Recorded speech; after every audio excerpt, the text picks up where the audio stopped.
I just realized something, Nesquik. What day is your birthday this week? What day is it? What day are we going to be celebrating your birthday, Nesquik? We're a month apart, you and I. I'm the 27th of October. Ah, you are the 27th. Well, the debate is coming up this Thursday, and it is October 22nd, which is also my mother's birthday.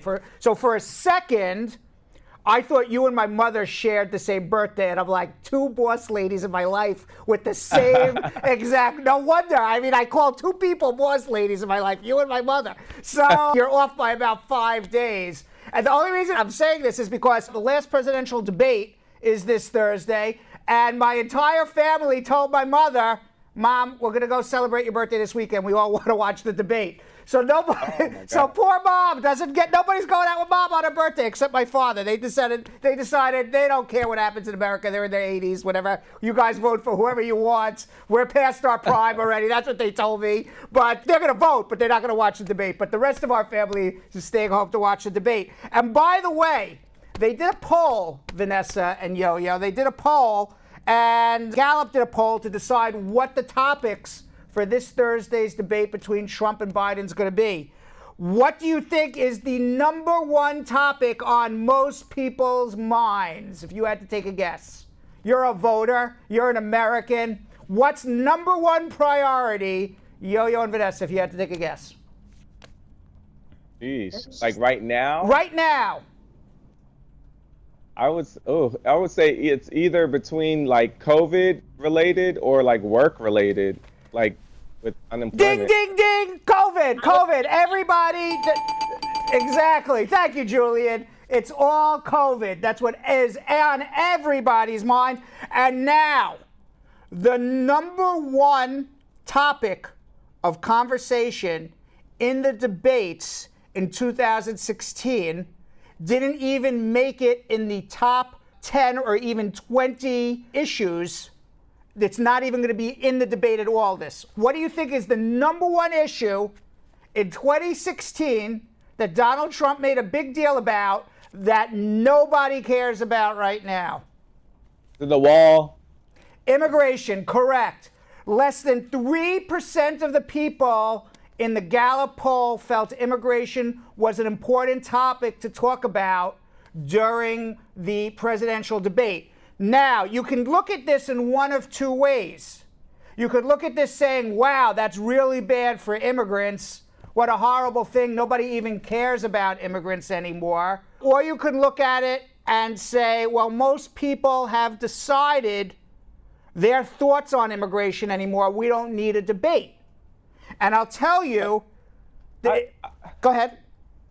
I would think that you should have a debate on it just because, like, you want to find out what you're going to change, right?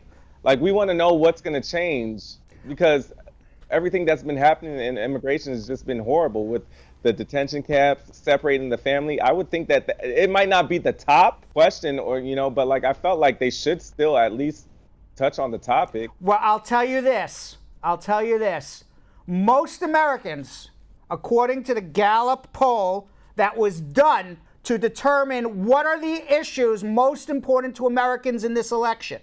Okay, so this is a brand new poll that was done by Gallup to determine the issues for this debate. And as part of that poll, you know what they discovered, Gallup? They discovered that 8 in 10 Americans think immigration is a good thing for the United States of America. What a stark contrast to the opinions of Donald Trump when he won the election in 2016, when he was yelling, build the wall, Mexicans are rapists, and Africa is a shithole. So you said 8 out of 10. 8 out of 10. 4 out of 5. So 80% of Americans think there should be more immigration to America, not less. This, in the last week or two, this has been done. Especially wouldn't you think?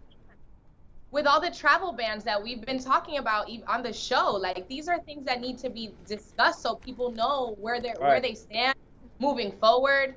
As a matter of fact, this is the first year since Gallup has been doing this poll.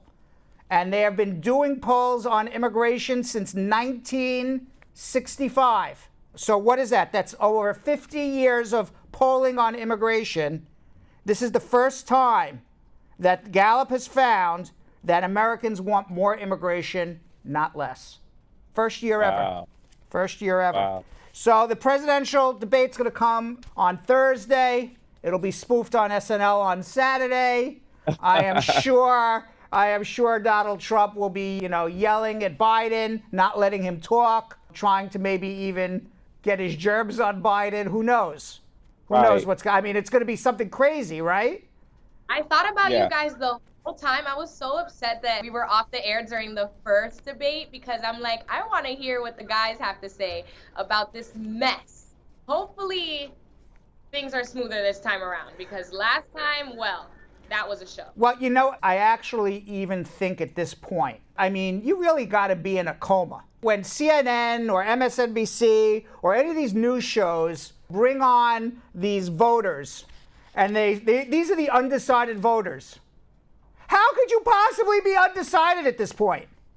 Were you in a coma for the last 4 years? I was watching on CNN. They had a group of 10 undecided voters, and they're like, I'd really like to see.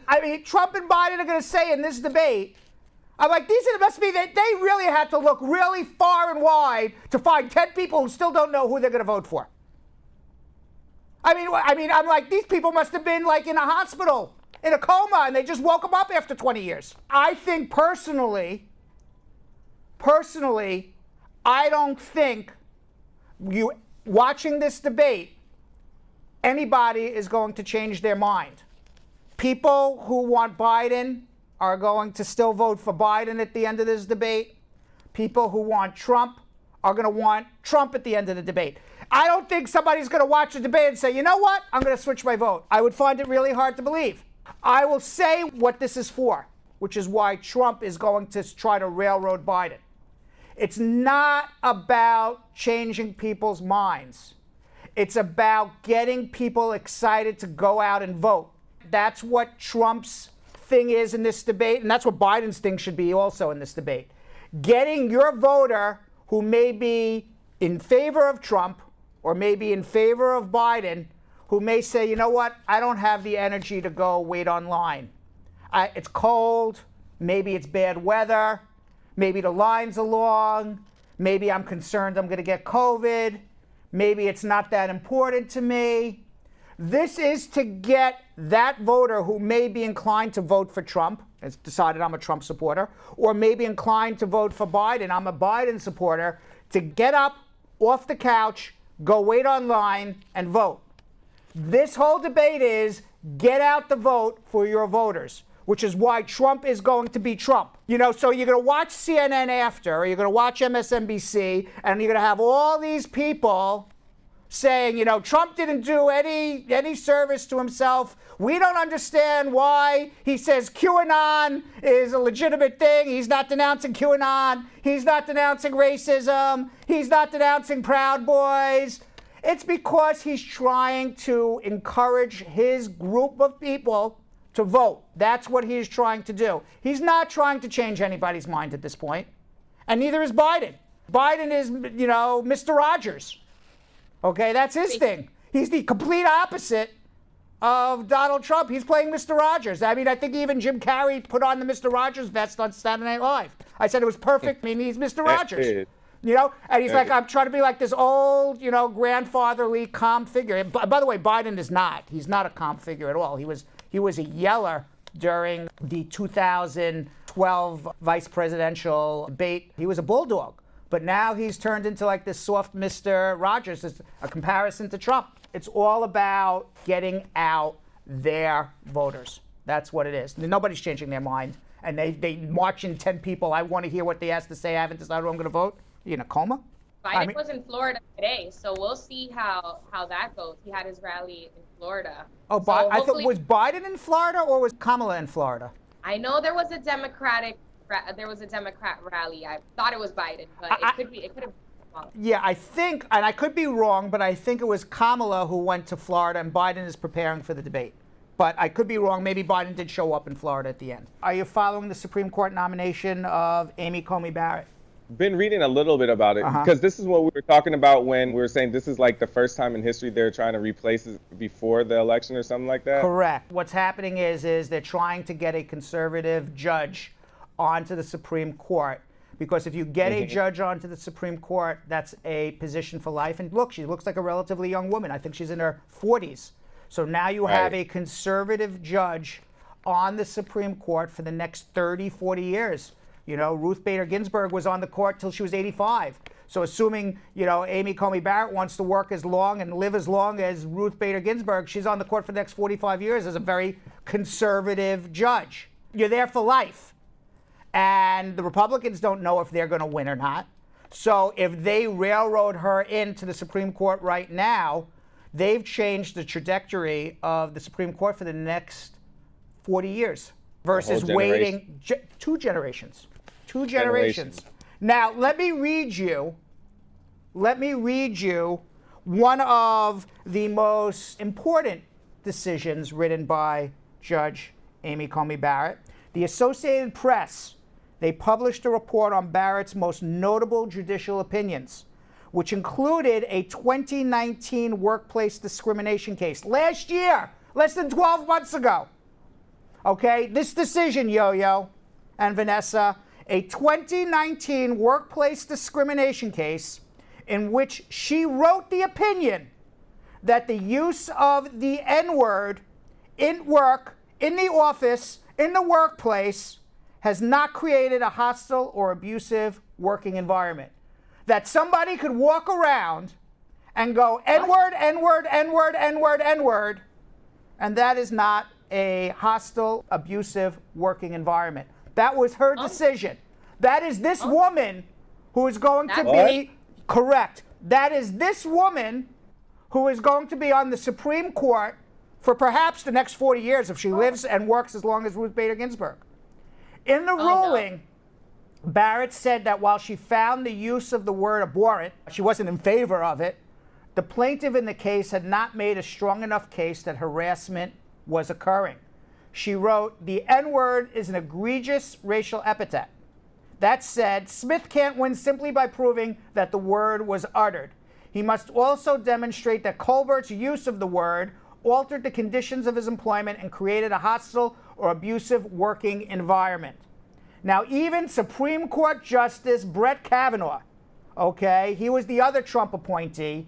He was the one who was accused of raping a woman when he was 18, disagreed with this ruling. He wrote, "No other word in the English language so powerfully or instantly calls to mind our country's long and brutal struggle to overcome racism.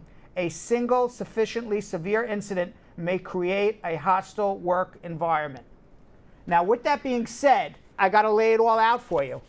Judge Amy Coney Barrett, she adopted 2 black children. That's what I read. Yes. That's what they said. Yes. She has 2 black children who she adopted, yet she also adopted, she feels that if her children were to grow up and go into a working environment and go into an office and somebody would say to them, "Hey, N, can you get me some coffee?" That's perfectly okay. You can walk over to somebody and say, "Hey, N, get me some coffee." "Hey, N, good memo." How is that not extraordinarily hostile, offensive, given the history of America and how blacks and minorities have had to overcome racism in the workforce and racism in general? That's wild. Yeah, down to like the history of the word, like how it's even used. I didn't realize that she had adopted 2 African American children. I read that. The children are Haitian, Jill told me in my ear. I didn't know they were Haitian. She adopted them from Haiti. Or that she won't have a problem with their employers calling them the N-word then, correct? Apparently not. Apparently she doesn't, that doesn't seem to be hostile enough. All I can tell you is, I was just even talking to Jill off the air before we got on. I said, if anybody said that here in this office, they'd be fired. Period. Immediately. Right. I don't accept that. I said, can you imagine, I'm Jewish. All right, somebody says, walks by me and says, "Hey, how are you?"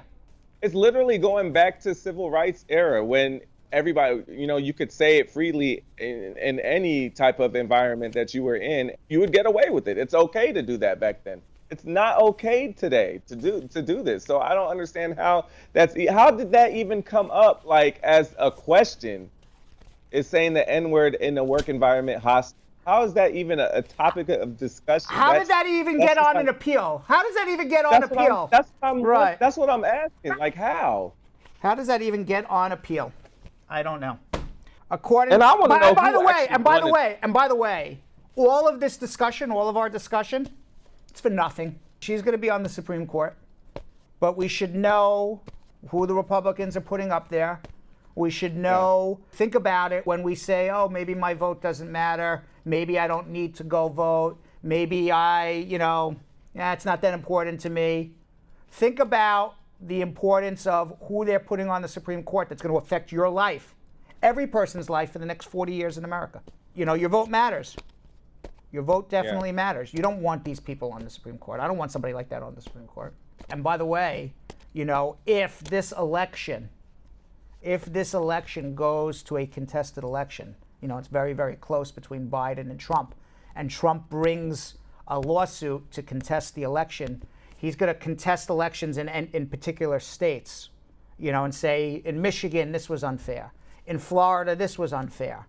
All of this is eventually going to make it to the Supreme Court of the United States, who has to decide on all of this before the first week of January 2020, so that way we know who the president of the United States is going to be. I can assure you, the Supreme Court, I can't assure you, because who the hell knows what's going to happen. But I would put a bet on it. I would put a bet, Yo-Yo and Vanessa, okay? If I went down to Atlantic City right now, me, you, Yo-Yo, the three of us, we drive to Atlantic City for the night, and you say, what do you want to bet? I would bet that this election ends up being decided by the Supreme Court of the United States of America. I think it's going to be close, and I think Trump is not going to give up, and he's going to sue in many different states, and it's eventually going to be decided by this judge that's going to be on the Supreme Court. She's not going to recuse herself. Falling into place and how that's all aligning in Republicans' favor. Yeah, it definitely is. That's why Biden is saying he has to win big, so that way it's not even brought into the courts. I'm actually still a little upset about the comment. Like, my whole thing is she even using, you never know, like, oh, maybe for her it's like, well, I have children of color, so I would understand this case. I'm still stuck on how it doesn't align. You can maybe, if you don't understand the history of the word and the history of the United States of America, perhaps you could say, well, it's just a word. How is that hostile? But given the history of the United States of America and the history of that word, you have to, as a judge, understand the history of where things come from. And when somebody calls you that word, it is derogatory, it is hurtful, it is to put you down, to make you feel bad, to make you feel inferior. My thing is, how do you feel like it's okay when even in the title they have to say N-word? If it was okay and it wasn't hostile, you could just say the word. Correct. In the title. Correct. Why are you saying N-word? You know what, Yo-Yo? You know what I mean? Yo-Yo, you should have. She even wrote the N-word in the decision. They didn't even write it out. No, say the word. Right. Say the word since it's okay. Right. And let your children hear it. Yeah, why don't you go home and say, hey, and kids. Exactly. Say it to your child. What's for dinner? I want to see a video of her saying that to her little black daughter and son. Say, hey, little N-words, come get your dinner. Yeah. Is that okay? No. And this is in nobody's book that's okay. Justice for the people. Crazy. This is going to be who is on our Supreme Court for 40 years. That's wild. So, Yo-Yo, I mean, you're in your 30s now, right? Yeah. Okay, so she's going to be, for the most of your adult life, this woman is going to be on the Supreme Court for most of your adult life. There's a 5-year-old detective, and the 5-year-old detective has helped crack the San Francisco Zoo theft case. Police said Friday they arrested a man suspected of stealing a lemur from the San Francisco Zoo, where officials rewarded a 5-year-old boy who helped recapture the endangered primate with a lifetime membership. That's the lemur. The theft of a maki and a 21-year-old lemur made the news Wednesday when zoo officials reported the animal missing. Now, that's when 5-year-old James Trin went into action. He was unaware of the headlines when leaving his preschool Thursday, about 5 miles from the zoo, and exclaimed, "There's a lemur! There's a lemur!" Now, Cynthia Wong, the director of Hope Lutheran Day School, was skeptical at first. I thought, are you sure maybe it's just a raccoon? But Mackie scurried from the parking lot into the school's playground, took refuge in a miniature playhouse as the school called police quickly alerted animal control, and the lemur was finally brought back to the San Francisco Zoo, all because of the bright, wide eyes of a 5-year-old. I want you to know something. I am 52. If this thing ran across right in front of me, I didn't even know how to pronounce the name. Okay, I'd say, oh, there's a raccoon. Would you know that this is like an endangered species? I wouldn't. But I know, but it looks crazy. Yeah. Meanwhile, a former bodybuilder in Maryland turned his life around by rescuing Chihuahuas. Bobby Humphreys was devastated when last New Year's Eve his now ex-wife left him for somebody else.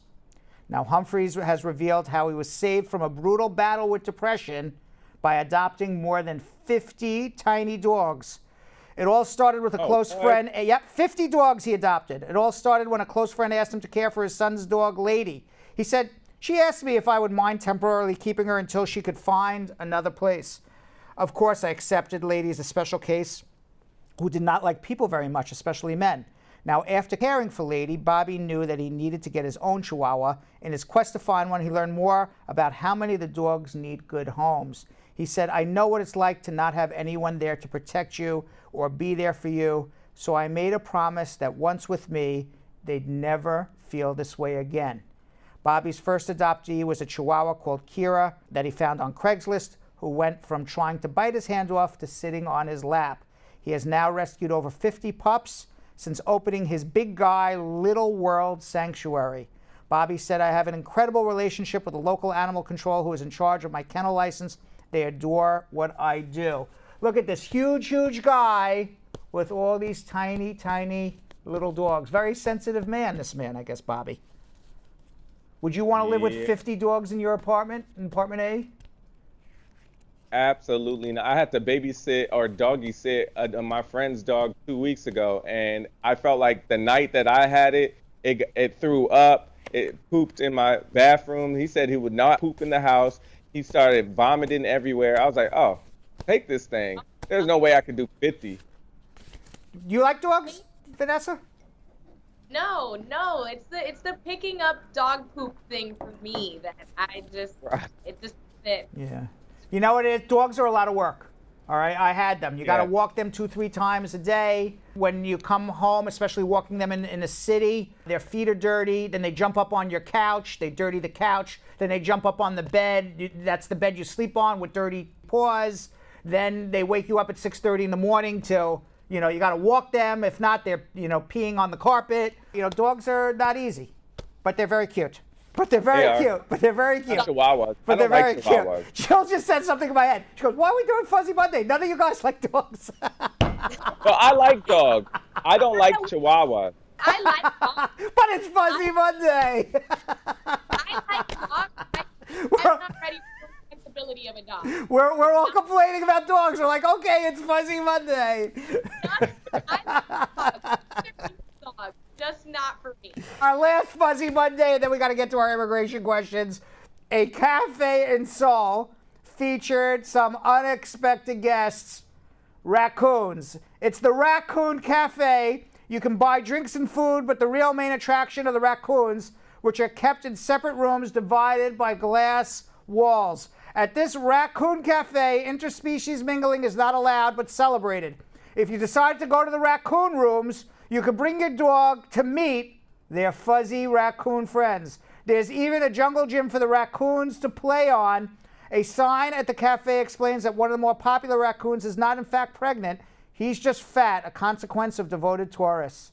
Ji Hugh Young, owner of the Raccoon Cafe, which also stocks turtles and lizards as well as meerkats, said some people avoided his premises after hearing the virus was first contracted from a wild animal, but eventually customers returned saying the animals helped to put them at ease in the tense times of the the pandemic. I like that. That's cool. I mean, it's just like the little kitty cafe. Where's the little kitty cafe?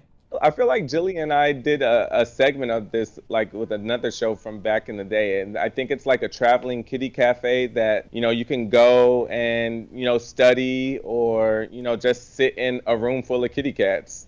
You can like rent them. So it's like, it's pretty much the same thing. It like eases your mind and it just like, relaxes you. What I think is the bodybuilder should have the Chihuahua Cafe. Okay? He's There you go. He's got 50 dogs. Open up Absolutely. a restaurant. People love Chihuahuas, and I'm sure women would love his body too. They love the body. They love the Chihuahuas. I think that's a winning combination. Give beer, burgers, Chihuahuas, and bodybuilders. I think we got a winning combination there. I hope the Chihuahua guy is watching. That's the restaurant I would make.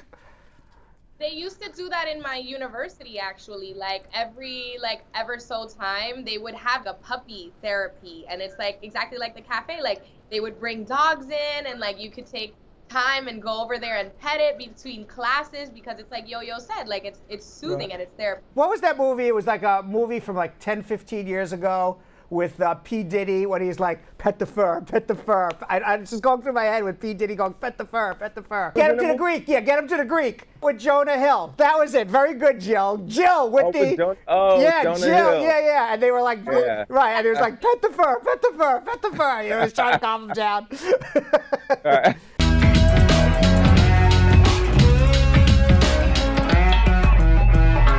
Thanks for watching. For more Brad Show Live, like and subscribe to our YouTube channel.